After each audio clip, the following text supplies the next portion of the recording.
में जोगिया के जोग जगा के आज नाचेंगे चिलम चढ़ के।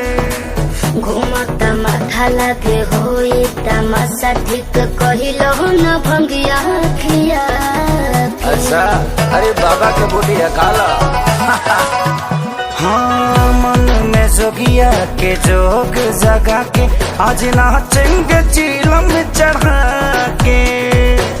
घूमता माथा लागे होई तमाशा ठीक कहिलो न भंगिया खिया के।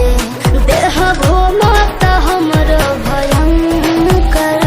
ओ जय जय शिव शंकर काटा लगे न कंकर। ओ जय जय शिव शंकर काटा लगे न कंकर की प्याला तेरे नाम का पिया। मैं गिर जाऊंगी मैं मर जाऊंगी जो तूने मुझे थाम लिया ओ पिया।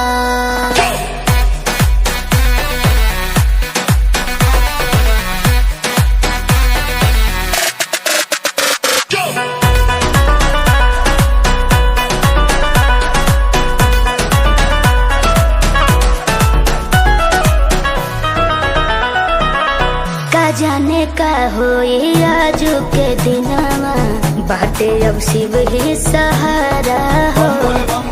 थिर के कदम बाटे गजबे उमंग में ओइसन करी हो ना फिर दोबारा हो।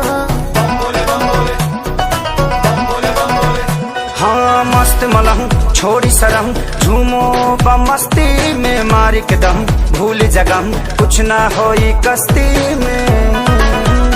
कौन मरला तू हमरा पे मंतर। ओ जय जय शिव शंकर काटा लगे न कंकर की प्याला तेरे नाम का पिया।